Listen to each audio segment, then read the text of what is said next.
My name is Chris. This happened years ago, and it's something I actually forgot about until recently. I was 17 that summer, working nights at a pizza place on the outskirts of my childhood hometown. I wasn't thrilled with it, but with no money and two parents who would have killed me for being unemployed, I couldn't complain. It was one of those jobs you take because nothing else is hiring. Slow shifts, sticky uniforms, and a beat-up delivery car that barely made it up hills. At least I didn't have to drive my own car. That would have sucked. Oh yeah, not that this is super relevant, but I do want to mention that the pizza was god-awful, like genuinely terrible. I couldn't understand, actually I still don't understand, why anyone in their right mind would order from that spot.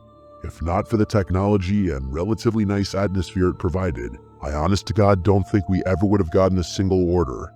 That place is definitely the thing I miss the least about my childhood hometown, and that's saying something. The one saving grace about working there was that because the pizza was so bad, or because the place itself was so far away from our downtown, or maybe a combination of the two, people rarely ordered from us, so most nights were dead quiet. I'm not going to bore you with the mundane details about how my nights typically unfolded. It was a pizza place. I'm sure you could fill in the blanks yourself. One night, I was restocking the fridge with drinks when the tablet buzzed with an online order. Large sausage and olive pizza. I remember that distinctly because we never got olives. The address was out in the middle of nowhere, past the edge of our delivery zone, and I remember getting ready to reject it out of habit. But before I could, my manager, this 30-something guy named Russell, who mostly sat in the back scrolling through Reddit, looked over and told me to take it, saying we hadn't had a single run in over an hour. I didn't argue, so when the pizza was ready, I typed in the directions on my phone and grabbed the pie. At least it would kill 30 or 40 minutes. As I was about to leave the store and walk to the car, I looked a little more carefully at the delivery instructions Russell had printed and stapled to the box, which I hadn't paid attention to until then. They said, and I remember this word for word, park on the street behind the house, walk through the backyard, knock on the back door only. That caught my attention a bit, but my 17-year-old brain thought of several rational reasons why someone might not want me to use the front door. Maybe they didn't want to wake an old person or a young child in the house. Maybe the front door of their house was being renovated. Maybe they wanted to hide the delivery from a parent or spouse.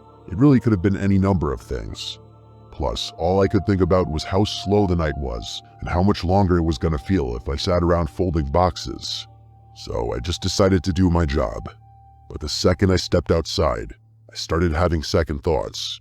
It was one of those summer nights that felt like walking through soup, hot, humid, and completely still. Like even the air was stuck in some kind of invisible jelly. I don't know if this will make sense, but there's this stale, sour smell you get when it's really humid and still out. Sort of like old plastic and sun-baked dirt. That's what it smelled like out there. I hate that smell more than anything, but it was unavoidable. I had the windows down for maybe 2 minutes before giving up and blasting the AC. The delivery address wasn't in the direction of downtown. It was actually in the exact opposite direction, even though the pizza place itself was already kind of in the middle of nowhere. The drive was supposed to take just over 25 minutes, but it felt longer because of how empty the roads were. I'm definitely exaggerating a bit. It's not like there were no houses for miles, but it was much less dense the further I drove. When I finally got to the address, I realized I was coming up behind the house. The GPS had routed me along this skinny little side street that ran parallel to a set of backyards. There weren't any street lights, and the houses didn't have back porch lights either. It was all shadows. I remember slowing down and double-checking the house number because it looked totally dead. There were no lights inside and no cars in the driveway, just a sagging backyard with overgrown grass and a rickety wooden fence that didn't even close all the way. But still, I followed the instructions. I parked right there on the gravel shoulder, grabbed the pizza, and walked up the incline toward the back door. I had the pizza in one hand and my flashlight in the other, angling it down toward my feet so I wouldn't trip on anything. When I got to the top of the hill, I saw the back door. It was one of those old white ones with a small pane of glass at the top covered by a cheap curtain. I knocked and waited, but no one answered. I knocked a second time, knowing that my manager would be livid if I returned to the store empty-handed. After no response, I was about to knock a third time when I saw the curtain move. Not a lot, just this tiny little twitch, like someone brushed it with their finger. It was fast, and I don't think I would have even noticed if I hadn't been staring at the glass. I stood there for another few seconds, expecting the person who was clearly standing right behind the door to finally open up. But before that happened, I noticed two unmarked cars pull up to the side street behind my car. My first thought was that I was about to get in trouble for trespassing or something. One of the car doors opened, and someone stepped out. Even from the house, I could make out that it was a man in the light of the other car's headlights. The guy motioned for me to walk over to him, which is what I did, assuming that he had ordered the pizza and that I had beaten him home from work or something. But as I got closer, I realized he was flashing me something in his hand. It was a badge.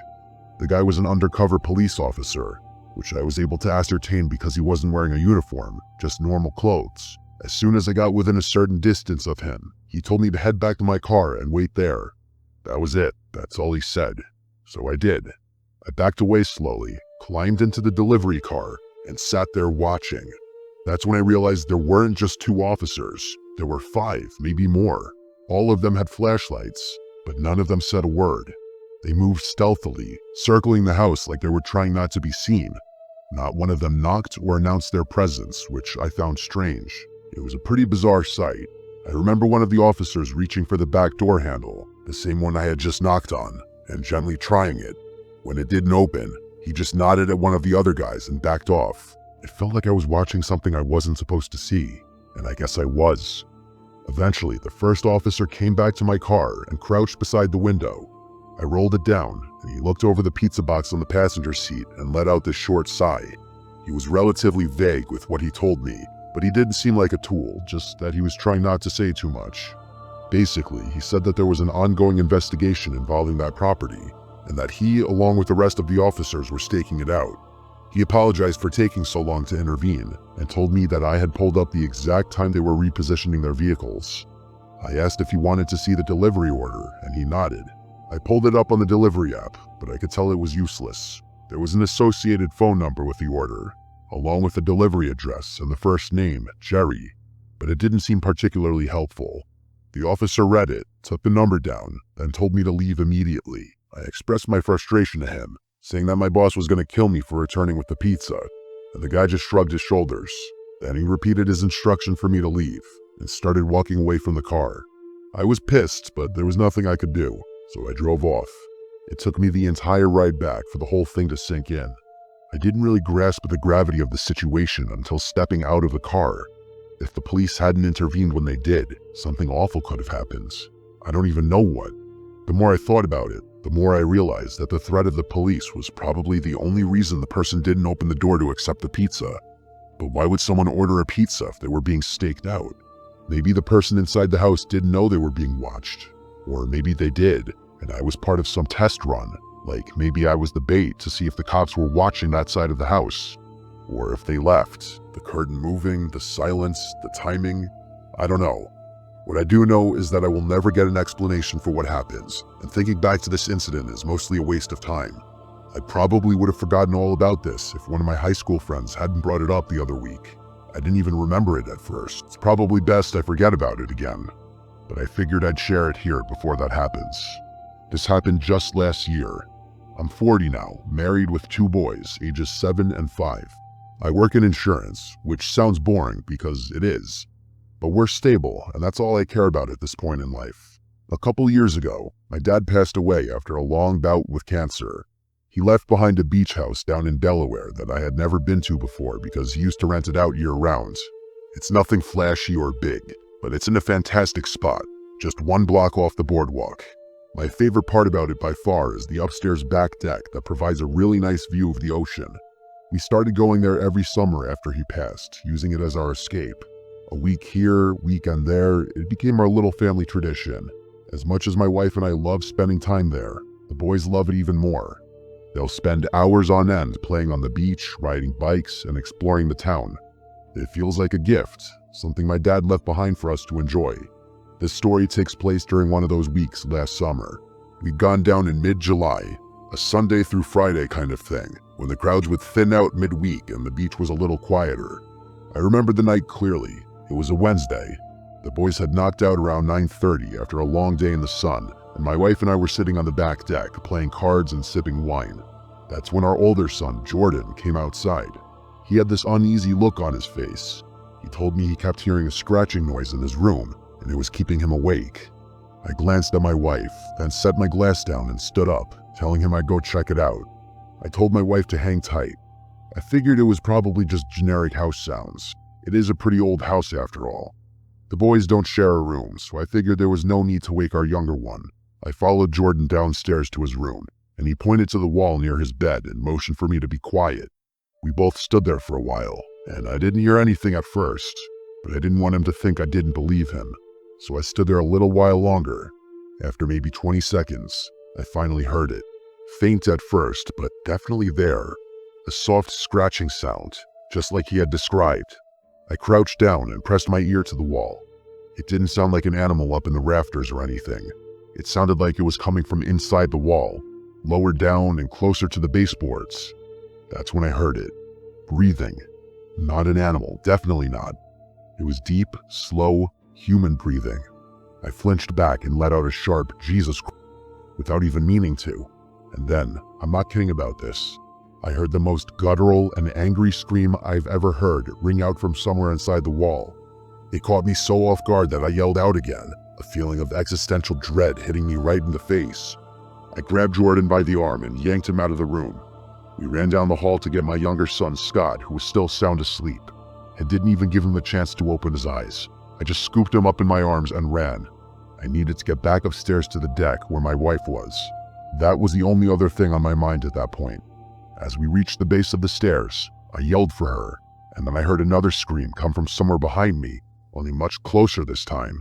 I turned around and saw a man, covered in filth, charging down the hallway straight at us. I nearly tripped trying to get up the stairs with both my sons, but we made it upstairs and onto the deck just in time. Not 2 seconds after I slammed the sliding door shut, the guy hit the glass full force. I genuinely thought it would shatter. He started clawing at the door like an animal, shrieking and pounding, all the while yelling things I can't bring myself to repeat. I threw my body against the door and yelled at my wife to grab the kids and call the police. She grabbed them and covered their ears, pulling them back from the scene. I kept my eyes on his, trying to block the view of him from my family. He was wild, completely unhinged. His hands smeared something. Dirt, blood, I don't even know. He smeared it across the glass as he banged and tried to force the door open. I don't know how long I held it shut. A minute, 5, it felt like forever. He seemingly had unlimited energy, because it took all my strength to keep that door shut, and he didn't let up once. All I could think about was protecting my family. I was fully prepared to fight the guy if the glass broke, but before that happens, the police finally showed up. They must have come around the side, because within seconds, I saw 2 officers inside the house running at the guy who was still banging on the door. One of the officers tackled him from behind, and the other one helped restrain him. The rest of the night was a blur.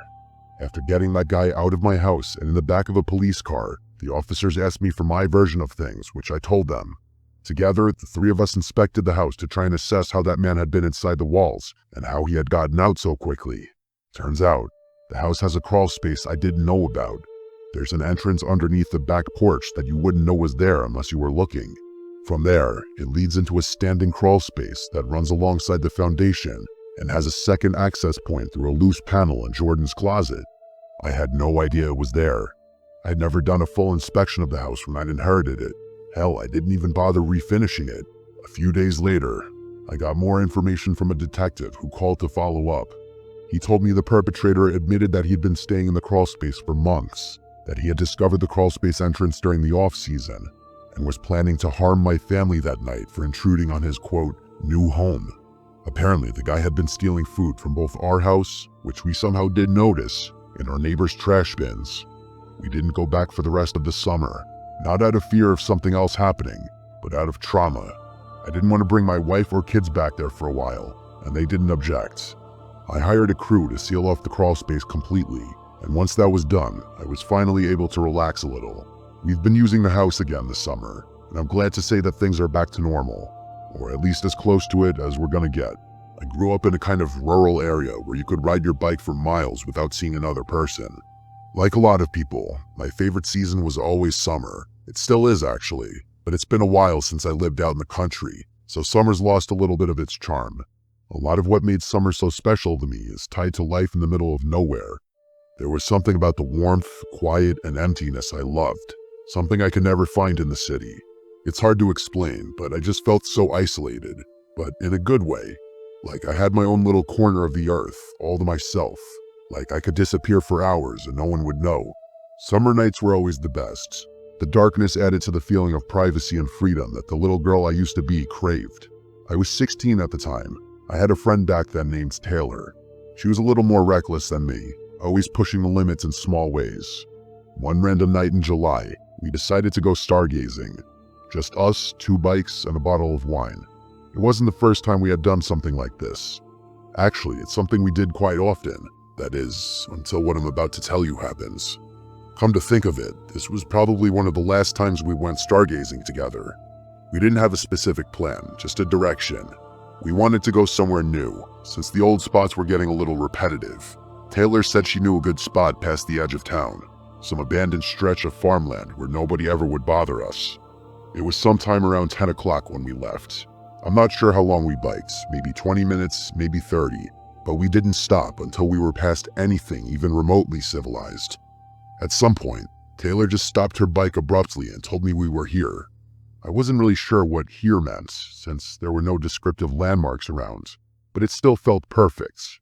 Wide open field, no buildings, no fences, no cows, just a huge patch of grass and the endless starry sky. We spread out a blanket and popped the cork with the little opener Taylor had somehow remembered to bring. It was some cheap red wine that didn't taste all that good, but it did the job.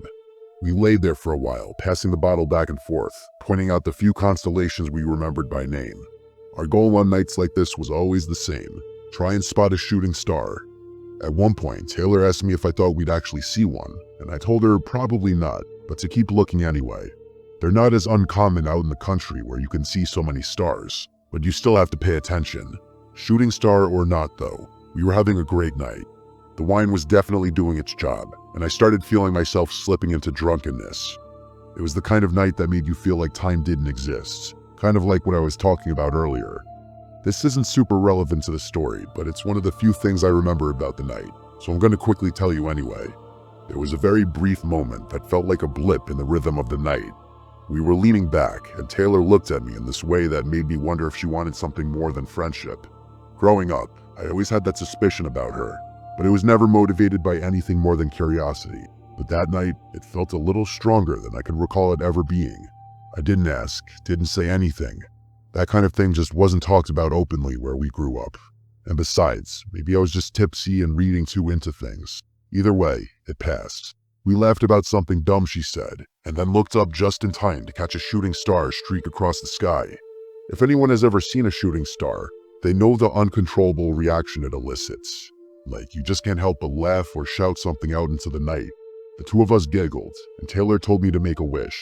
I don't remember what it was, probably something silly. We leaned back and talked for a few more minutes, our moods a little uplifted from seeing the shooting star. I closed my eyes for a moment, not to fall asleep, just to feel the breeze on my face for a second and settle further into the stillness. I swear on my life, my eyes were not closed for more than 5 seconds. But when I opened them, Taylor was gone. Like, gone. Not just off to pee or fiddling with her phone. She was actually gone, which I could tell from the fact that both she and her bike were nowhere in sight, even though mine was still sitting right next to the blanket. I sat up fast, thinking maybe she was messing with me, but even after turning a full 360, I couldn't see her. In that moment, I felt this unexplainable feeling of fear wash over me. The empty field I was sitting in suddenly felt suffocating, and the gentle charm of the night was replaced by panic. The stars looked dimmer. That's the part I can't forget. The sky was still there, but it felt off, like someone had turned the brightness down or smeared something over it, and the air felt colder too. Not like it had cooled naturally, but like I stepped into a different version of the same place. I know I'm not making any sense, but like I said, the feeling was unexplainable. I pulled out my phone to check the time. It was 3 a.m. exactly. That timestamp is burned into my memory, and probably will be forever. I had to blink a few times to make sure my mind wasn't playing tricks on me. It hadn't even been midnight just a few minutes ago. I kept staring at the time on my phone, wondering if I had somehow fallen asleep. I knew I hadn't, but I couldn't be sure. Would Taylor really leave me there all alone though, even if I had fallen asleep? There was no way. She wouldn't have done that in a million years. I stood up, spun around, and called her name a bunch of times, but she didn't answer. I didn't know what to think. The only logical explanation was that she had ditched me for some reason. Maybe she'd gotten annoyed or wandered off and left me passed out, but I couldn't figure out why. We hadn't argued, and the vibe had been good, really good honestly. I called her phone a bunch of times too, but those were unanswered as well. After that, I started crying. Can you really blame me? I didn't know what else to do. I grabbed my bike and started pedaling back towards my house, trying not to panic. That ride felt like it took forever. It was probably the scariest I'd ever felt on a bike. I didn't stop until I made it back to my driveway, completely out of breath and still not understanding what had just happened. I went to sleep immediately. The next day, I texted Taylor first thing in the morning, expecting an apology or at least an explanation. But instead, she demanded one from me. She asked me word for word, "Where the hell did you go last night?" I told her what I remembered, how I'd woken up alone at 3 a.m. and assumed she'd left me. But then she hit me with the thing that made me send the story in. She said she was the one who had woken up alone at 3 a.m. and I was the one who was gone. She waited for me for over an hour, then biked home angry and confused, assuming I'd gotten annoyed and left her there. According to her, I just vanished, and I was just as convinced the same thing happened in reverse. We went in circles for a bit, trying to piece it together, but nothing added up. Neither of us had memory gaps beyond that moment. Neither of us had texts or calls or anything that could help reconstruct what actually happened. Even though both of us swore remembering calling each other after waking up, none of those missed calls were in either of our phone logs. Eventually, we dropped it. Or at least, we stopped talking about it. But I think both of us were far more terrified than we wanted to admit. I know I was. For months, I'd find myself lying in bed, looking out my window at the stars and remembering that night. Taylor and I didn't stargaze much after that night. Maybe once or twice. In a sense, things did go back to normal. We continued living our lives, and that was that. But even now, I still have no explanation for anything that happened that night. I wouldn't call myself superstitious or a believer in the paranormal, but everyone I tell this story to immediately attribute it to something unnatural. And maybe they're right, but I really don't like thinking about that. I do consider the possibility that she simply lied to me. Either way, I get a really unsettled feeling, like something happened to us that night that I'll potentially never figure out for as long as I live. I haven't heard from Taylor for years, but I'd bet my life on the fact that she too still wonders from time to time about what happened to us that summer night in the field. So a little backstory. I dated this girl when I was in my senior year of high school. I'm 20 now, so it was a couple of years ago, but still pretty fresh in my mind. For privacy's sake, I won't use her real name, so I'll refer to her as Grace. Grace and I met through our job, which I now know is never ideal. Before we started dating though, there were red flags that I simply shouldn't have ignored. For instance, she would come to our place of work for hours just to watch me work, and I would catch her staring at me every once in a while. Besides that, a few months into our relationship, things started getting pretty toxic. I would constantly feel suffocated. I had no time for my hobbies, friends, or even myself. She was the type of girl to ask where I was, who I was with, and what I was doing 24/7. If I didn't answer a phone call, it would end up being 25 missed calls and a ton of text messages that would ultimately turn into a fight, even if I was just using the bathroom. It got to the point where I couldn't play games with my friends without it causing a fight. So eventually we broke up, but not without her doing everything in her power to convince me to come back. She would wait outside my place of work for me to get off, and when I would walk outside, she would follow me to my car, block me from getting in, and try to reason with me. I got sick of it. One night she came and wanted to talk, so I decided to talk with her, not really knowing what else to do. Grace was also trying to sue me for something extremely petty that I'd rather not get into, and would use this as a scare tactic to make me talk to her. So anyway, I sat down in her car. She was saying the same old stuff I'd heard hundreds of times. I told her I was done talking, but at that time, her dad called her. She used this as a threat and told me, if you don't sit here and talk to me, I'll have him sue you now. And to that, I said, "Fuck this," and attempted to get out of her car. The door was locked though, so as I was unlocking it, she grabbed hold of my arm and dug her nails into my skin. I looked at her and was genuinely shocked because she'd only been verbally abusive before, never physical. I had also never seen that look on her face. It was pure malice, and I won't lie, I was pretty unnerved. I myself am a pretty tall guy, and she was very small, so I knew I could overpower her if I had to. I swung her door open and tried to step away, but she was holding me extremely tight. I told her to let me go, but she wouldn't budge. I kept pulling on my arm, trying to get away, but she would not move an inch. At this point, my skin was starting to peel, so I made a judgment call and pulled her toward me onto the passenger seat, which gave me enough time to get away and into my car. I drove home faster than I ever have, and I really wish I could say it ended there, but of course it doesn't. Unfortunately for me, Grace and I are practically neighbors, and she lives a couple blocks away. That night, while I was playing video games, I heard a car outside, but I kind of chalked it up to my game as I remember playing GTA 5 that night. I had also smoked a bit of weed, so I figured that would have made the car noises louder. A little bit of time passed, and as I was playing, I heard a tap on my window. I thought I was being paranoid, as weed can tend to make me a little on edge sometimes, especially after what had happened. But that thought quickly faded after I heard another tap and a female voice saying my name. I knew it was Grace, and I started to panic. My window doesn't have the best blinds, so I knew she could see me. I didn't want to open my window because at this point, I knew she could be potentially dangerous. I pretended not to hear her, hoping that she would go away. But of course, she didn't, because after a minute or two, she started banging on my window. Her tone changed from soft and apologetic to more aggressive and angry. I couldn't make out much of what she was saying, but it was something along the lines of, "You can't do this to me, you're an asshole," that sort of deal. I had to do something. I didn't want to waste the cops' time, but now looking back at it, I absolutely should have called them. I made the stupid decision to open my door and ask what she wanted. I asked why she was here and why she couldn't just leave me alone. Her tone changed once again to soft-spoken, and she was asking for her sweater back. I yelled at her and told her she can't just be at my window at 2 in the morning asking for a sweater, and then I said if she didn't leave my property, I'd be calling the cops. At this point, she blew up screaming at me while starting to sob uncontrollably. For a moment, I actually felt bad, but then my heart dropped as I saw something that still sends shivers down my spine to this day. She wasn't alone.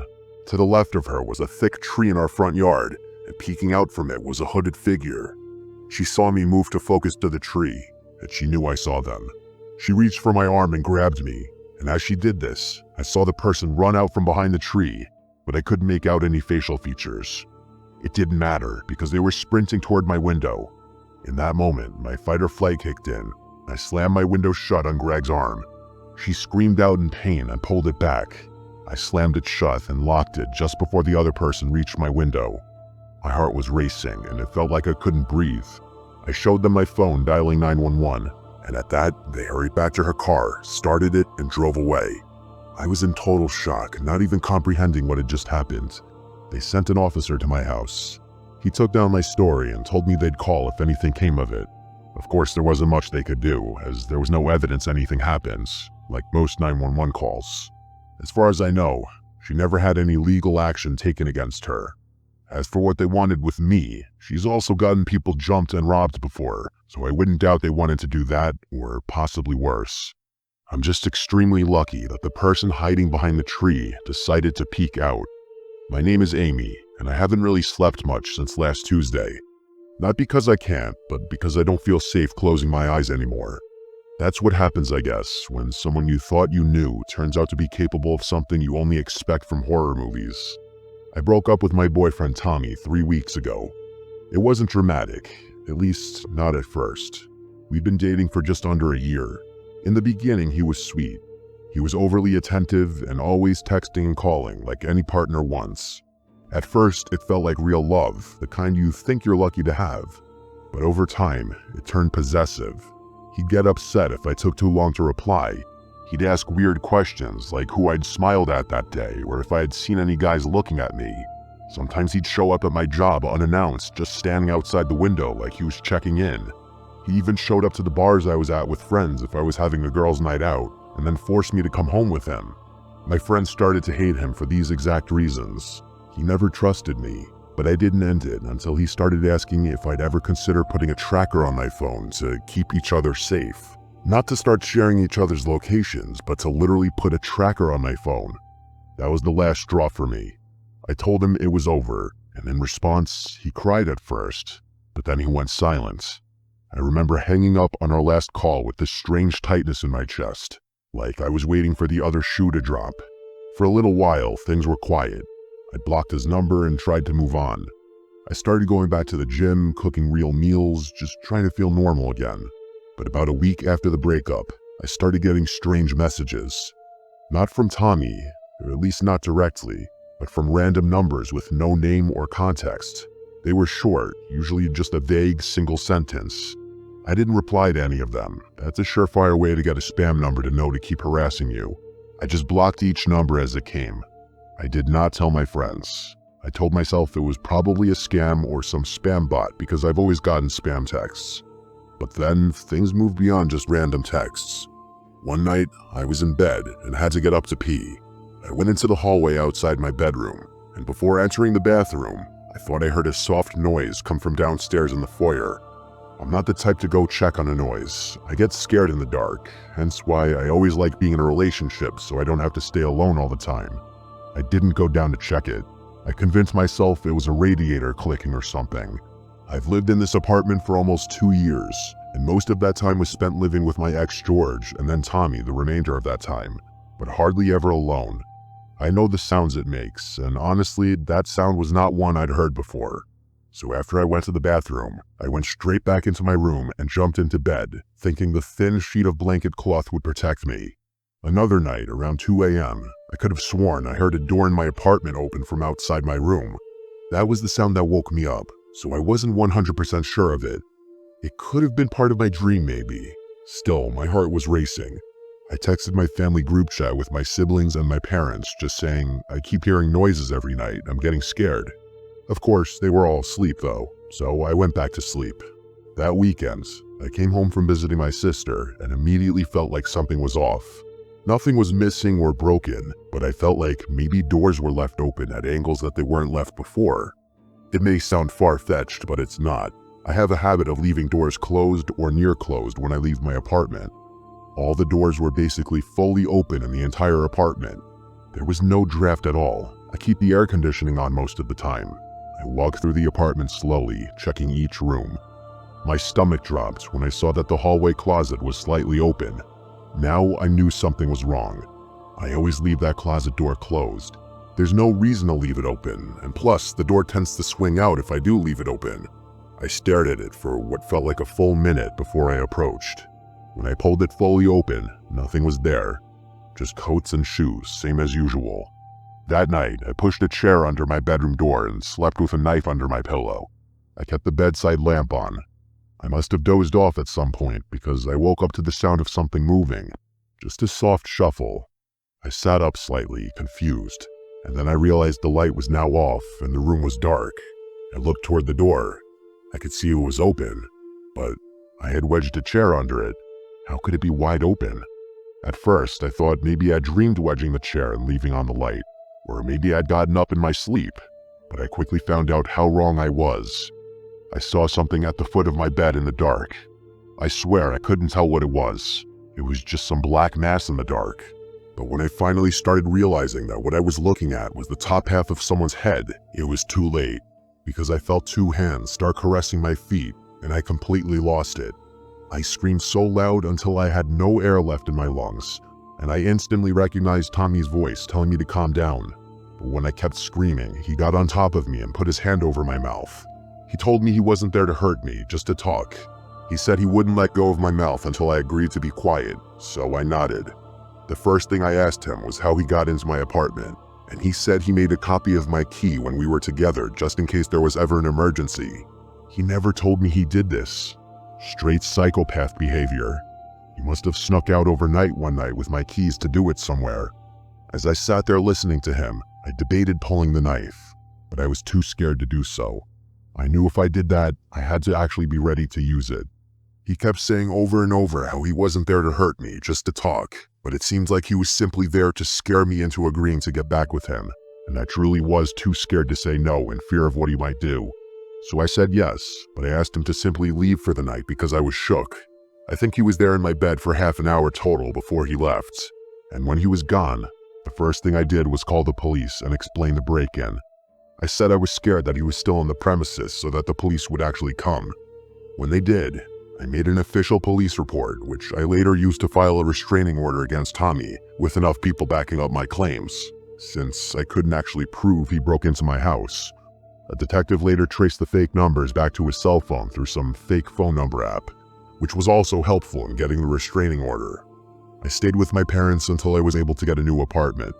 My advice to all women out there is the first sign of any sort of mental illness in the man you're with, you should really consider getting away as soon as possible just to be safe. I still have to live with the trauma of waking up to him in my room, and I had to actually consider pulling a knife on him. I dated Marissa for a year and a half. At first, she was one of the most intense people I'd ever met. Not in a bad way. She was passionate, charismatic, and could talk about anything for hours. When she left, it was like she pulled you into her world. The first few months were incredible. She'd surprise me with gifts, leave sticky notes with poems on my mirror, text me goodnight every single night without fail. But that intensity had a darker side. She didn't do calm or wait and see. Everything was either perfect or catastrophic. If I was 5 minutes late responding to a text, she'd send a stream of messages, first worried, then angry, and then apologizing. It got worse slowly, almost invisibly. She once accused me of cheating because I liked an Instagram post from a girl I hadn't spoken to since high school. And when I told her that something she did made me uncomfortable, she would shut down completely. I don't mean just get quiet. I mean she would sit in my apartment for hours staring at the wall, just refusing to leave until I told her everything was fine. The first time she showed up at my office unannounced was 6 months in. She brought coffee and acted like it was cute, like we were some TV couple. I laughed it off, but the second time was because I hadn't answered her call. She stayed parked outside in the lot until I came down. She'd been crying. I told her it wasn't okay, and she just smiled and said, "You do the same for me, right?" I didn't have an answer for that. I kept making excuses for her. Trauma, abandonment issues, childhood stuff. I thought if I just proved I wasn't gonna leave, she'd calm down. Instead, the more I gave, the more she needed. Eventually, I reached my limit. I told her it had to end. She didn't yell or cry. She just stared at me in silence for what felt like minutes. Then she nodded and said, "You think it's over for you, but it's not over for me." I remember how cold that made me feel. Like it wasn't even a threat, just a fact. I blocked her on everything that same night, and I changed my number.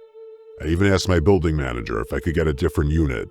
For a few weeks, I thought it worked. Then the letters started showing up. The letters had no stamps or return addresses, just my name handwritten on the envelope, usually left between my door and the frame. I held on to some of these notes. The first one was kind of nostalgic. It said, "I miss waking up to you. I still sleep on the side of the bed where you used to lay." The second one got stranger. It said, "You always check the door 3 times before you go to bed. You probably don't even notice it, but I do." The third letter was the one that made me pack a suitcase. It said, "You wore your blue hoodie Monday, the one with the hole in the sleeve. You should sew that up before it gets worse." That was the same hoodie I wore when I went to pick up groceries that day at a store across town in the pouring rain. I hadn't seen anyone, not a single person I recognized, but she had seen me. I knew then that moving across the city wouldn't be enough. I found a job in Denver, a good one. I didn't tell anyone except my brother and immediate family. I left no forwarding address. I even created a new email for the job, and I didn't link any personal info. I went completely dark. I even got a P.O. box under a false name. I thought that would be enough, and for a while it was. Many months passed, and I slept soundly. I started dating again. Nothing serious, just drinks and movies. But I was laughing again. I felt like a person. Then, one Saturday, I opened my P.O. box and found an envelope. Just my name again. No stamp or return address. Inside was a Polaroid. It was of me walking in my apartment building, taken from behind. My earbuds were in, and I had a coffee in one hand. It was cold out. You could see snow on the sidewalk and the mountains in the background. I checked the back, and written in red ink, it said, "Your shoulders slouch when you're tired." I didn't wait. I moved again, faster this time. I paid cash for a rental in a different part of town. Smaller building and fewer tenants. I switched jobs once again and told my boss I had family stuff and had to go fully remote. I got a rescue dog who was big and loud, a big German Shepherd mix to try and keep me sane. I deleted mostly everything online. I had no apps or social media. I went gray for almost a year and heard nothing, no letters or pictures anymore. I let myself believe she was finally gone, until the post-it note. It was stuck to my front door one evening when I got home from walking the dog. It was a yellow note with red ink, and it said, "I don't like the beard." My stomach actually dropped. I'd grown it out maybe 3 months prior. Nobody had seen me with it except the dog and maybe my work webcam, which I kept taped over unless on a call. I shaved it off that night. I told myself it was a coincidence, but the next morning, another note was waiting. Tucked under the windshield wiper of my car, it said, "Better." I contacted the police again and filed a report. They said without threats or property damage, there wasn't anything they could do. I asked if I could file a restraining order, and they said I'd need to prove she'd been near me, which, without seeing her or catching her in the act, was nearly impossible. I changed my habits and started paying attention to every detail, like locking the doors and drawing the blinds. I didn't sleep much. I'd lie in bed for hours, staring at the ceiling and waiting for the floorboards to creak. 2 weeks passed with no incident. I started to wonder if maybe the notes were old. Maybe she'd left them a while ago and I'd only just noticed. But deep down, I didn't even believe that. Then one night, I woke up in the middle of the night with this horrible feeling, like someone had just been watching me, and they only just stepped out of the room. I got up and checked the doors and windows, even under the bed like I was a kid again. Nothing was out of place.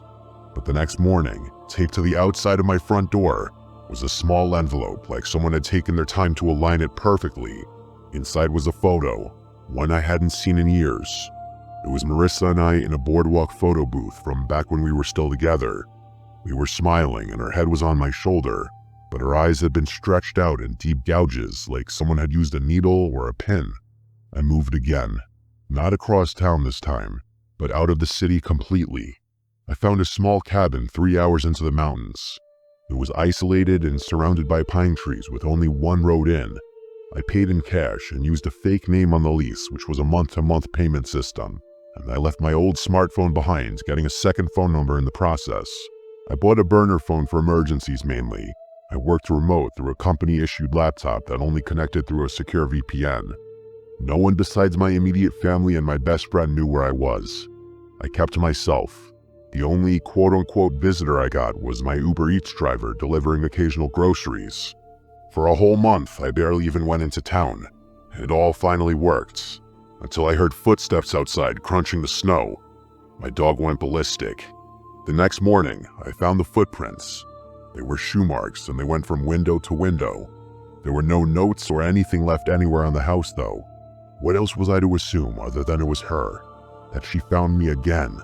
Even though I still don't know for certain if that was actually her that time, I spent that entire day packing my things and driving back to my hometown. Today, I'm living in a house with 3 roommates who are in the military. If that's not a house that people know not to mess with, I don't know what is. Their pickup trucks, purple heart plates, and giant flags all over the front of the house are absolutely deterrent to Marissa playing whatever psychopathic game she was playing. She's a mentally unstable stalker, as clear as day, and she's a danger to herself, me, and whoever she gets involved with in the future.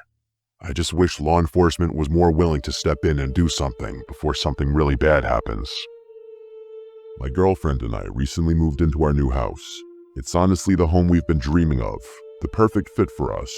We have a cat named Bella whom we rescued together, so everything felt perfect when we first moved in. The only downside at first was the house to our right. It looked abandoned, as the owner had started renovating it but never finished. The layout of the houses is such that on our right there's a space for the entrance to our back garden, and next to that is the abandoned house's entrance to its back garden.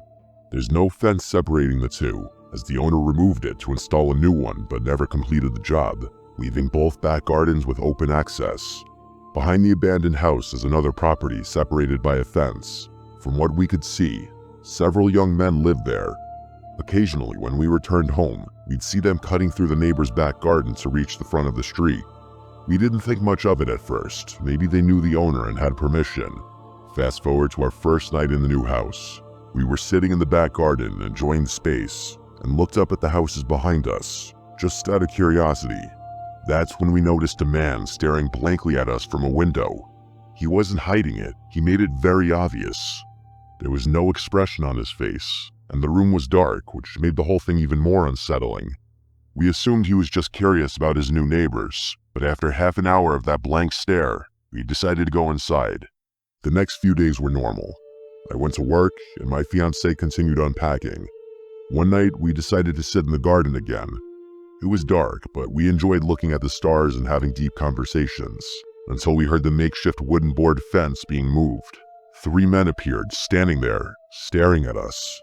"Are you okay?" I asked, knowing they wouldn't leave unless I said something. The youngest looking one, around 29, was holding a big bag, and we had no idea what was inside. He offered us some stolen washing up tablets, which we declined. I made a joke about it because the situation felt so awkward. He smiled and said okay, and then they left. What struck me was how they just let themselves into our garden without saying anything, like as if they had every right to be there. We went back inside, thinking it was a one-off, but it all started getting worse from there. They began helping themselves into our garden more often and acting in ways that were clearly meant to intimidate us. They would get into the next door house by lifting up the fence that separated the back gardens and walking through. I forgot to mention, my girlfriend and I are both 20 years old, so of course the idea that they might be trying to intimidate us as 2 young women was the first thing that crossed our minds. One day, while I was cleaning the front room, 2 police officers came around the side of our house and entered the abandoned garden. They lifted up the fence and looked around for a few minutes before leaving without saying anything. I thought it was strange, but continued with my day, assuming maybe the people next door were trouble. A few days later, the police knocked on our door. They explained that the house behind us was now vacant. The men had been kicked out for antisocial behavior, apparently not just towards us, but with other neighbors too. Honestly, we were relieved. Even though they hadn't physically done anything yet, it meant they wouldn't get the chance to escalate things. We continued settling into the house, but one day, while I was in the bath, I heard a loud bang outside. I quickly got dressed and ran to find my girlfriend. I found her recording something from our spare bedroom window, which faces the garden of the now empty house. I asked what was going on, but she shushed me. After a moment, she explained. A man we had never seen before pointed up at our bedroom window, and when she noticed him, he sprinted full speed toward our house. He tried our door handle on the way past, then ran back into the garden, threw the broken fence up, and started banging on all the windows of the empty house. We called the police immediately. They came, watched the video, took a statement, and left. We were shaken. Why would they try our door handle and then break into that house? What was he planning? A few nights later, while we were in bed, we heard whistling, the kind of whistle men use to harass women. It was 2:16 a.m. We listened quietly, and then heard someone tapping on our window. Terrified, we checked the cameras, but for some reason, they didn't record anything. Whoever it was must have left shortly after because the noises stopped. We were too scared to sleep, so the next day, we went to my mom's and stayed the night. When we returned the following morning, we noticed our Ring doorbell had been removed and placed on the floor. The SD card was gone. Someone had clearly come back, and we knew who it was. Who else would do that? We called the police again, and they told us to keep all the doors and windows locked. The woman on the phone even said that the removal of the camera could be a sign that they were planning something, which terrified us even more. But at least she was honest. The whistling, banging, and attempts to re-enter the house continued for weeks. We made multiple police reports. They never tried our door again, so we hoped it was over. But 3 weeks later, while in bed watching funny clips from our camera, we checked the live feed. That's when we saw a man outside, wearing a black mask covering his mouth and nose, with his hood up, standing in front of our garden with his arms spread wide, like he was imitating Jesus on the cross. He stared up at our bedroom window with his head tilted. We froze. At the time, we had moved the camera inside the house, so it didn't record. We were so shaken we didn't even think to screen record. He then spoke, but we couldn't hear what he said. Then he turned around, walked to the opposite side of the street, and just stood there, staring at our house for about 30 minutes. We called the police again. They said it wasn't illegal to stare at someone's property and dismissed the whole thing, even when we told them what he did on our lawn. They made us feel like we were overreacting. We couldn't sleep for days. Any noise outside terrified us, even normal ones. Then, one night at 2:52 a.m., we got a notification. I woke my girlfriend and said, "Someone's outside, I know it. Please check the camera." She did, and there they were. Two masked men coming from the side of our house, shining flashlights into our windows. One of them, the same man who had been harassing us, was holding what looked like a crowbar. Why us? What was the point of this? For days on end, he would stand across the street, pointing, waving, or shouting things up at our window. Every time we looked, he would stare blankly at us. It was clearly meant to scare us, and it worked. We kept contacting the police, but they've done very little. The harassment continues. We've got cameras now, and we record everything, but we feel powerless. Just earlier today, he stood outside again, staring up at us. We got it on video, and we're absolutely terrified, but we'll update if anything else happens. Let me preface this by saying I'm not crazy. I know how this is going to sound, paranoid, unhinged, delusional, but I swear everything I'm about to tell you actually happened. It started with a face, or more accurately, faces that all looked just slightly off.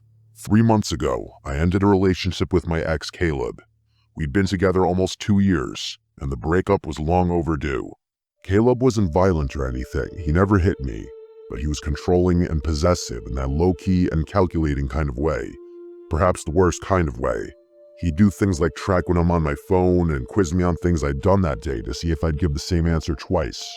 After I left him, I changed my number, disabled my social media, and even moved apartments. I thought I was in the clear. Then came the barista. It was a Tuesday morning. I stopped by this little hole-in-the-wall coffee shop near my new place. I'd only been there once or twice. As I stepped up to the counter, the barista, a girl about my age, smiled at me, but something about her expression made me pause. She tilted her head and said, "Good morning, sunshine." I froze because that was Caleb's nickname for me. It was not a common one. He used to say it sarcastically whenever I was upset, like, "What's wrong, sunshine?" He enjoyed pushing buttons. I brushed it off, maybe it was a coincidence, but then it happened again. A few days later, I took a ride share to work. A different driver than usual, older guy maybe in his 50s. He kept glancing in the rearview mirror like he was trying to recognize me, and then he asked me if I ever figured out what I was running from. He said it as casual as could be. I simply responded, "What?" And he just chuckled and shook his head, like I was in on some joke. Caleb said that to me once. After I told him I needed time to figure myself out, he leaned in dead serious and asked, "Ever figure out what you're running from?" Now, 2 strangers have repeated things he said, word for word. It kept happening. A woman at the grocery store bumped into me and whispered, "You don't get to just disappear." A guy on the street said, "Still wearing your hair like that," as he passed. Another one, someone who worked in my building, said, "You always liked this song," while humming the exact tune Caleb used to play when we argued. It wasn't their faces that freaked me out, it was the way they looked at me, like they knew me, or at least thought they did. They all had different faces, but their eyes all had the same expressions. I started thinking I was going crazy. I mean, what else could explain it? So I did something I wasn't proud of. I contacted Caleb. Not directly, I sent a message to his sister. I told her to tell him to stop. I figured maybe he hired a private investigator. Maybe he was stalking me or pulling strings, telling people things about me. I just wanted it to stop. She texted back the next day, saying, "I don't know what you're talking about. Caleb's in rehab. He's been there for 6 weeks with no phone." I didn't believe her. I thought she was covering for him. That is, until I saw a picture she posted of him on Facebook a week later, looking pale and sunken in, holding one of those one-day sober chips. So it couldn't be Caleb, or at least not directly. I couldn't shake the feeling that these strangers knew things they shouldn't, though. One night, I stayed late at work. I didn't want to go home because my apartment didn't feel safe anymore. Not that anything bad happened inside of it, I just didn't like being alone. Around 10 p.m., I finally called it a night. I walked the 10 minutes to my place, keeping my head down, headphones in, but no music playing. Something I learned to do so I could still hear if someone was following me. When I turned the corner onto my block, I saw someone sitting on the stoop of the building across from mine. A young man with his hoodie up but his head down. I almost ignored him until he spoke. He said, "Cold out tonight, huh, sunshine?" I stopped walking. He didn't look at me, he just stared at the sidewalk like he was reading something on it. I slowly walked past and didn't say a word. When I reached my building, I went upstairs and locked every bolt on the door. I sat on the couch for hours, just listening to nothing. Eventually, I fell asleep. The next morning, I woke up to find my doormat flipped over. That might not sound like a big deal, but I live alone, and the door to my unit is on the top floor. You don't just accidentally walk by my place. The underside of my mat had something scribbled in pen. It said, "You can change your face too if you want, but I'll still recognize you." I didn't know what it meant, but I still threw up. That day, I booked a hotel for the weekend. I left my apartment without packing anything. I didn't feel safe even grabbing clothes. I just needed to be somewhere crowded. The hotel clerk gave me a room on the 4th floor. It was small, quiet, and kind of stuffy, but it felt safe. But only until around 2 a.m., when someone knocked on my door. There were 3 slow knocks. I sat up in bed and waited. They knocked again eventually. I peeked through the peephole, and it was a woman, maybe in her 40s. Her face was totally blank and expressionless. She was just staring straight at the door. She didn't say anything, so I didn't make a sound, and eventually she left. It was one of the most disturbing things I'd ever seen. The next morning, I asked the front desk if someone had come by to my room. They said no one should have been up there, especially that late. All the rooms on my floor were vacant. That's when it clicked. These weren't random people. They were being sent and fed my details. They were given phrases Caleb used. But if it weren't Caleb, who would do it? And why? I thought about Caleb in rehab, about his obsession with control and making sure I was never fully gone. He didn't need to be the one knocking, he just needed to send others to do it. So I started digging, and there was one conversation I remembered from months before the breakup. Caleb talking about a forum he was on, a place where people shared tactics. He made it sound like it was for productivity or self-improvement. I don't remember the name of it. Honestly, I don't think he ever gave me the name. But in retrospect, it sounded like some creepy, cultish roleplay crap, except it's happening to me for real. Someone, probably Caleb, had hired people to say his words and mimic his patterns, so that even if he was out of my life technically, I'd still be constantly reminded of him. It wasn't stalking in the traditional sense. It was psychological graffiti. Like he was spraying himself onto strangers so I could never be sure who I was looking at. I don't think it's about watching me, but rather about making sure I never stop watching for him. I moved again and disappeared off social media again. I even dyed my hair. I told friends not to tell anyone where I was. It worked until last week. I was walking home from the bookstore and a woman passed me on the street and said, "Still hiding behind books, sunshine?" She didn't stop walking even just to look at me. I don't think this will ever stop. Maybe he paid some crazy underground service to do this to me for a year, who knows? Maybe he made it public. Maybe this is some sick underground game now. Who can scare Sunshine the best? Who can get the closest without touching? I can't trust anyone's face anymore. The constant paranoia is truly eating away at my mental health. My family is a group of homebodies that don't travel, so everyone was surprised when my aunt proposed a trip to one of Michigan's Great Lakes. We agreed, wanting to create new memories together. My cousin booked a spacious Airbnb that could somehow accommodate all 18 of us, which felt like a miracle considering the price. The house sat right on the beach with gorgeous lake views that stretched for miles, almost like an ocean. Most of us claimed rooms in the main house, but because of our large group, some of us were placed in a second building directly behind it, a 2-story garage with bedrooms upstairs. My 3 cousins and I were assigned to sleep there. At first, we didn't think much of it. We spent most of the first day enjoying the hot tub, relaxing on the beach, and soaking in the scenery. It wasn't until night that we entered the garage for real. The space was outdated and neglected, with carpeted bathrooms that smelled like mold, stained bed linens, and a poorly secured latch on the door. Clearly, the cleaners focused on the main home and ignored the garage. My cousins were grossed out and refused to sleep on the beds unless we washed the sheets, so I suggested we do laundry. The machines were small, so we could only do 1 set of bed sheets at a time, and it was obvious we'd be up late. We passed time upstairs, waiting for the first load. My cousin Maria complained about how we got stuck with the worst place, and as she spoke, I started to feel uneasy, like something bad was coming. I've had this feeling before, a rare kind of intuition that usually ends in a nightmare or something worse. I told my cousins to stay alert, and they listened, especially since we'd all experienced a break-in before when we lived in Detroit. Around midnight, the bell rang from the first floor, signaling the wash was done. I went downstairs alone, swapped the load into the dryer, and brought up the clean-smelling sheets. When my cousins saw how clean they were, they wanted their bedding washed too. so I kept going up and down between cycles doing everyone's sheets. At around 2:37 a.m. we were finally done. We made the beds and were too tired to stay up any longer. My cousin Nikki insisted we leave the light on, and while they all fell asleep quickly, I stayed up doing some schoolwork on my phone. I'm a light sleeper, something that stuck with me since the break-in, and I remained hyper-aware of my surroundings even while half asleep. Then, around 3 a.m., a loud bang hit the garage door, like someone had thrown their body against it. I sat up, startled, but my cousins didn't move. I tried telling myself it was just wind, though the noise was too heavy for that. Still, I stayed quiet and tried to sleep. But then it happened again. Same deafening crash, this time shaking the garage door. The building trembled from the impact. I was fully awake now, watching the lamp-lit room as my cousins continued to sleep. No animal or gust of wind could cause that. 20 minutes later, the third boom hit. The garage shook again, and finally, 2 of my cousins bolted upright. I asked if they heard that, already knowing the answer. Nikki asked what that was, and I said, I don't know, but this is the 3rd time I'm hearing it. We all agreed no wind could cause that sound. Nikki suggested texting her mom, my aunt, so we did.